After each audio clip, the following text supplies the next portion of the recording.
By the spring of 2003, the investigation into the Midnight Visitor had reached a dangerous point. Not dangerous for the killer, dangerous for the detectives. Because uncertainty can become its own kind of prison.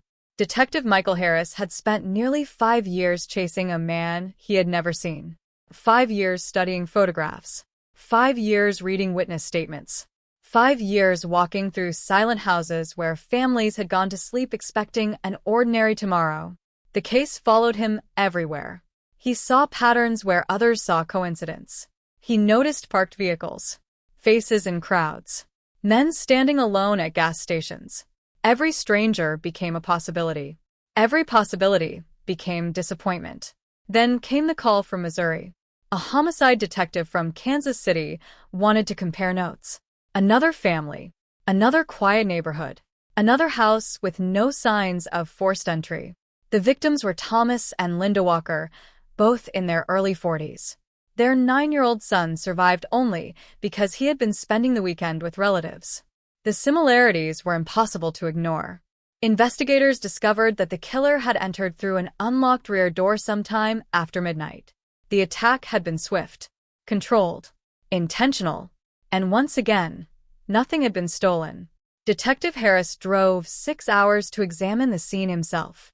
The moment he stepped inside, he felt the same sensation he remembered from the Bennett house. The same silence. The same feeling that someone had remained inside far longer than necessary. On the kitchen counter sat a coffee mug. Fresh fingerprints covered its surface. For weeks, investigators believed they finally had the breakthrough they needed. The prints belonged to nobody. Not in state databases. Not in federal records. The killer had left his fingerprints behind and still remained anonymous. The discovery terrified law enforcement officials. It suggested the murderer had likely never been arrested, never processed, never entered into the system. He could be anyone. The task force expanded.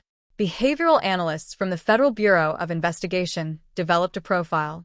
The suspect was likely male, between 35 and 50 years old, organized, socially functional, comfortable entering occupied homes, possibly employed in a profession that allowed travel. Possibly married. Possibly a father himself. The public struggled to accept the possibility. People wanted monsters to look different, to sound different, to stand out in crowds. Reality rarely cooperated.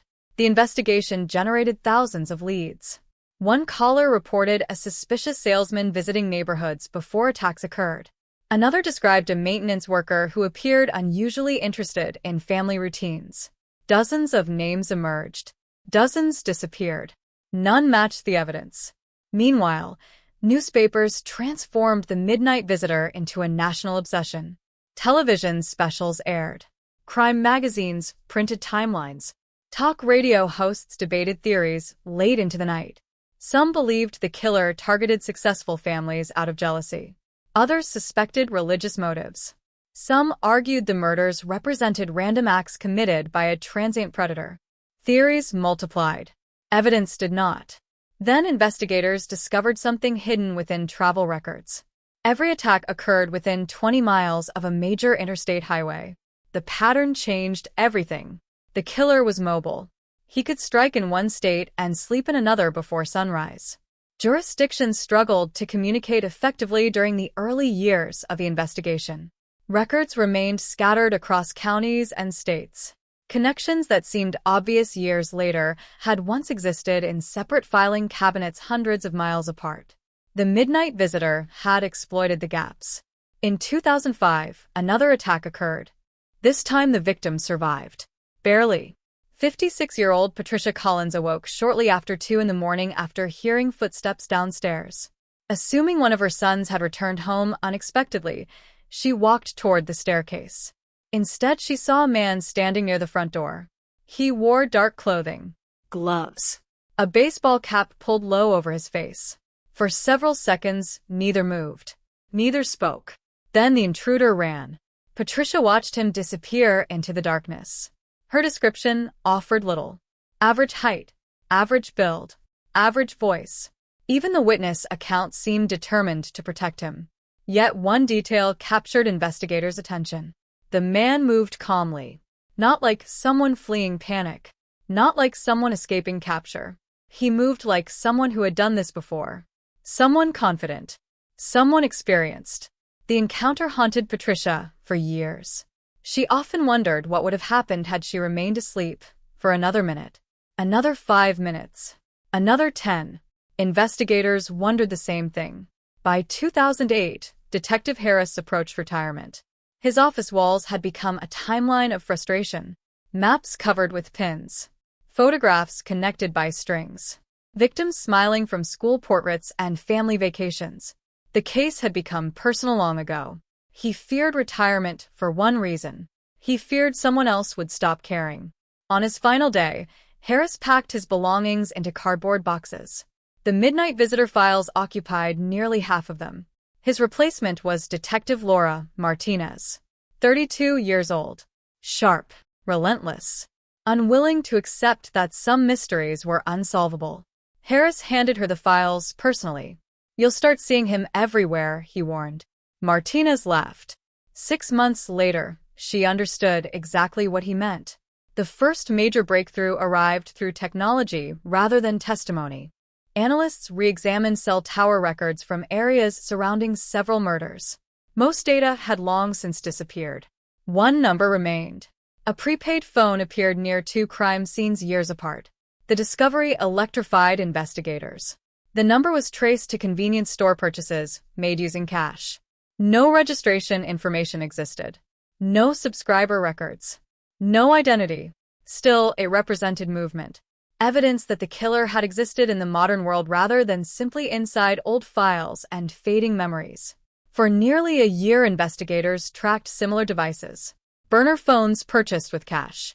Activated briefly. Discarded quickly. The pattern suggested planning. Discipline. Experience. Whoever the midnight visitor was, he understood investigations remarkably well. Perhaps too well. Some detectives quietly considered an uncomfortable possibility. Could the killer have law enforcement experience? Military training?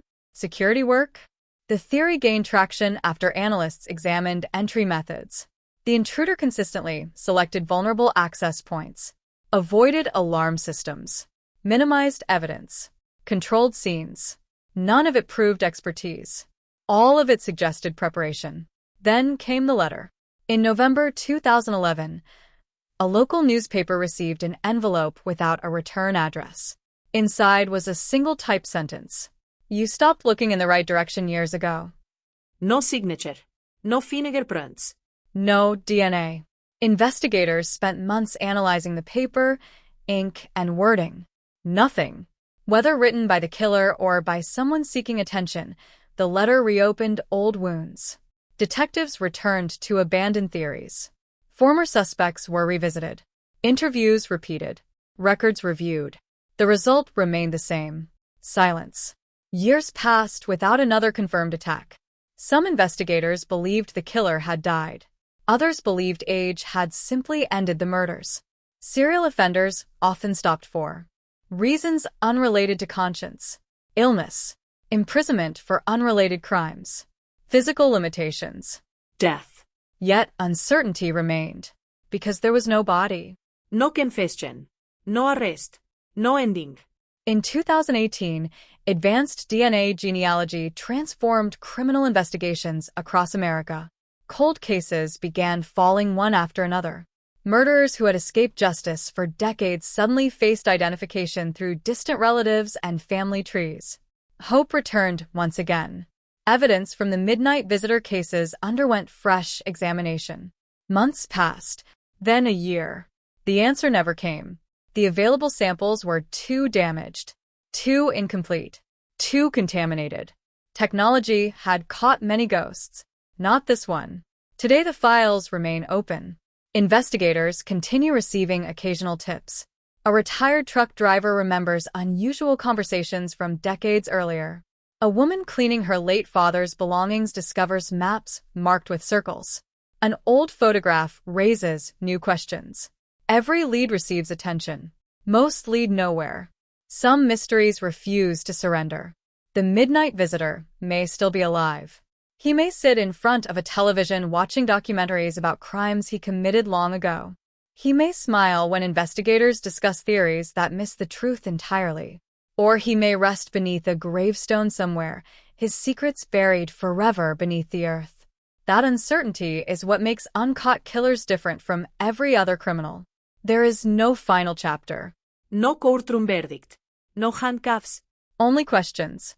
Questions that survive detectives. Questions that survive witnesses. Questions that survive generations. And somewhere tonight, another detective is opening another old file. Another family waits for answers. Another killer believes time has protected them. History suggests otherwise. Because sometimes justice moves slowly. Sometimes it moves across decades.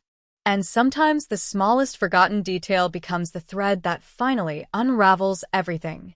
Until that day arrives, the shadows remain crowded with names nobody knows, faces nobody recognizes, and killers who were never caught.